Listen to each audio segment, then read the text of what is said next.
Superman 4, The Quest for Peace. This one was directed by Sidney J. Furry.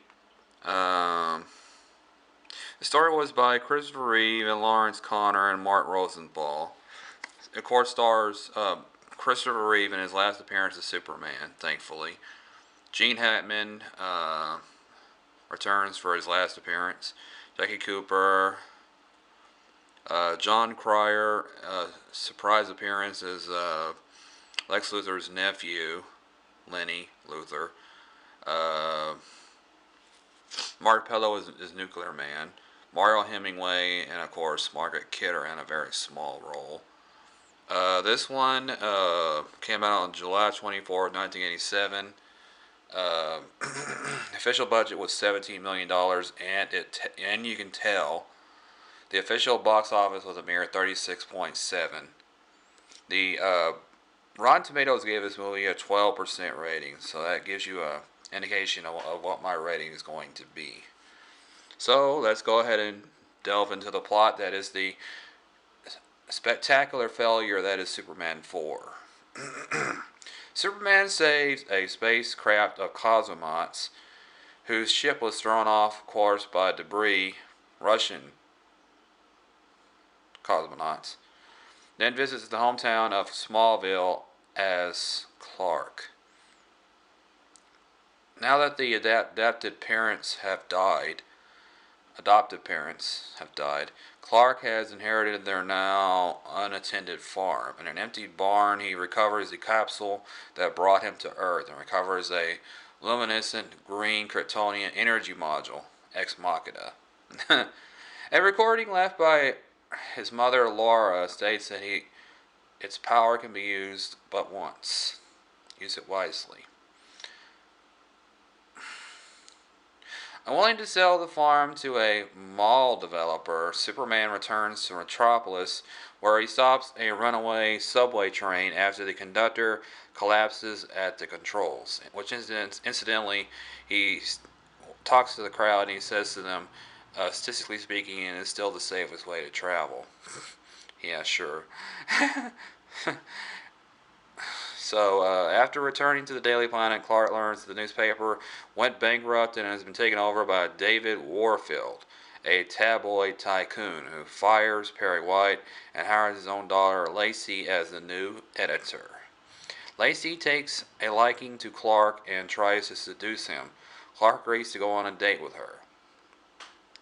Following the news that the United States and the Soviet Union may engage in a nuclear war, Clark is conflicted with how much Superman should intervene. After receiving a letter from a concerned schoolboy, Superman travels to the Fortress of Solitude to seek advice from the spirits of his Kryptonian ancestors. They recommend that he let Earth solve its own problems and seek new worlds where war has been outlawed. They actually said that if they put all their faith into one man, even himself, he's teaching them to be betrayed. So, there we go.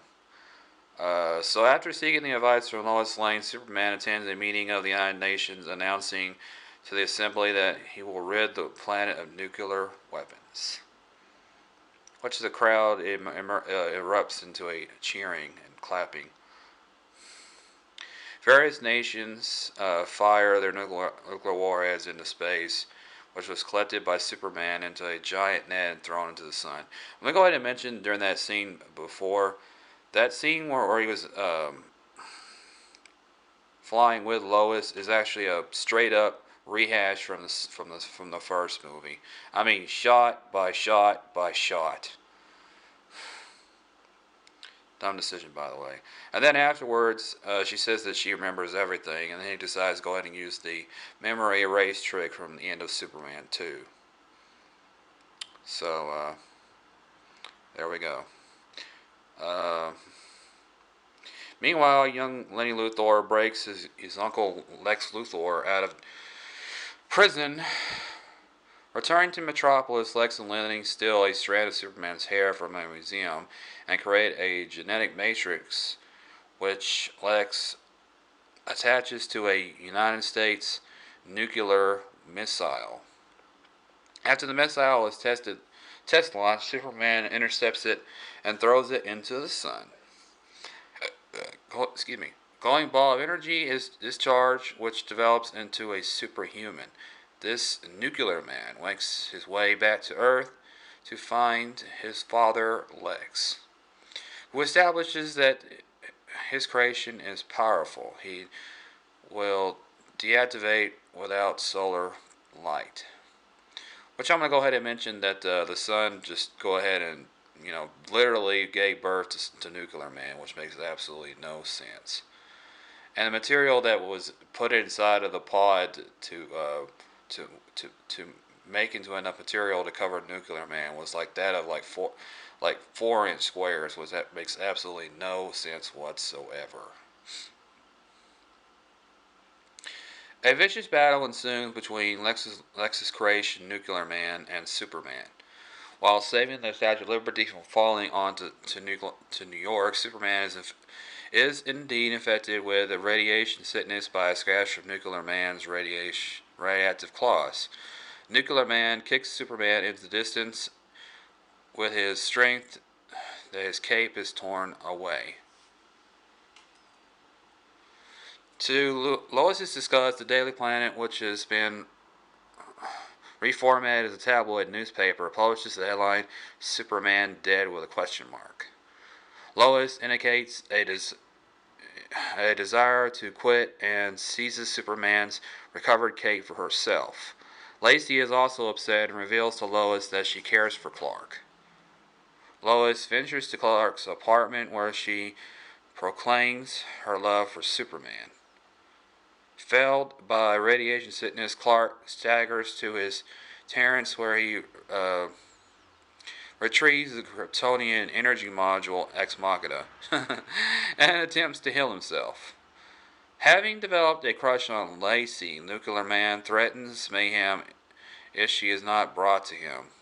The newly healed and fully restored Superman agrees to take him to prevent anyone else from being hurt. Superman lures Nuclear Man into an elevator car, trapping him from inside, and then deposits him on the far side of the moon. As the sun rises, a small nuclear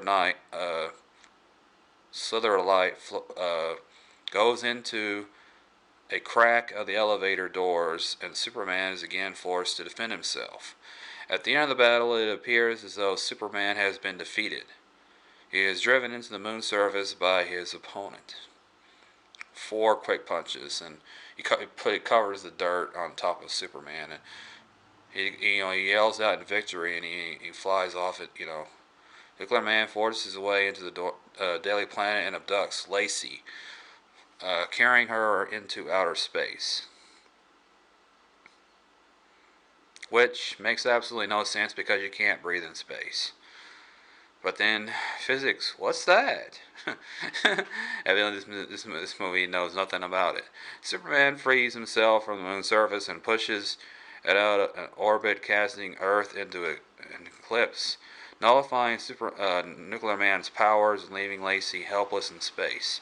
Superman rescues Lacey and returns her to Earth, then recovers Nuclear Man and deposits him into the core of a nuclear power plant, destroying him. And incidentally, the entire area, what had been Nuclear Man, becomes electrical power for the entire electrical grid. Now, incidentally, all the lights are going on because of this. Makes absolutely no sense to me.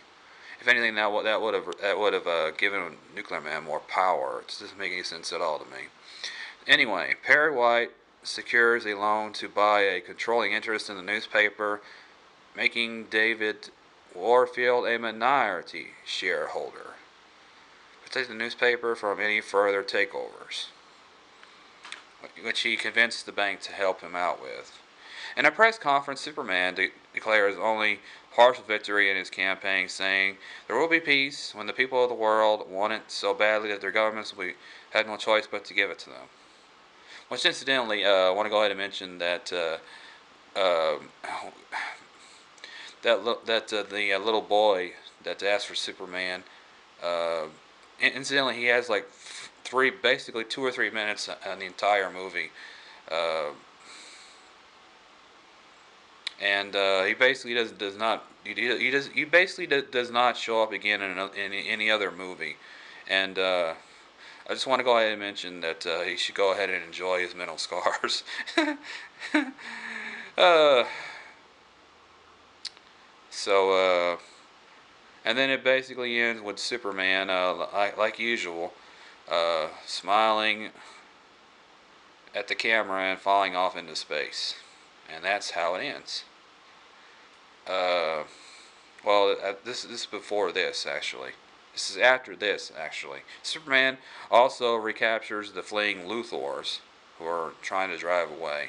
He places Lenny in a boys' town, telling the priest that Lenny has been under a bad influence and returns Lex to prison.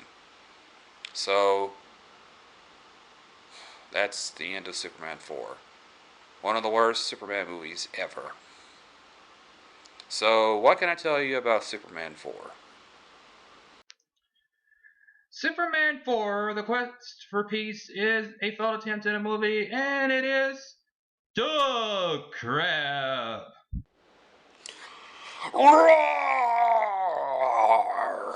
Destroy Superman. That's what Nuclear Man says for 2 times in the movie. Anyway, what can I tell you? What can I tell you about this movie? It is a complete disappointment. Christopher Reeve himself actually apologized for this story for this particular movie a little while after it was released. So it's a good thing too because this movie was freaking terrible. To be perfectly honest, I would totally avoid it. It is a terrible movie. Anyway, go ahead and hit subscribe. Watch some more videos. Oh, and I wanted to go ahead and mention that this is my last review of the Superman Christopher Reeve tribute videos. So, like I said, watch some more videos. Uh, Leave a thumbs up to support the channel. And, of course, leave a comment below.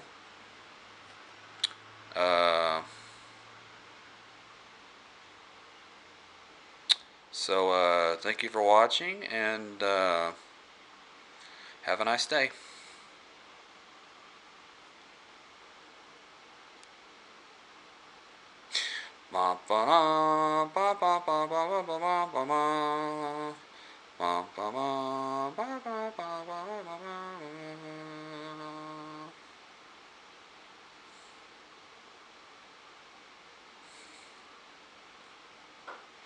Dun, dun,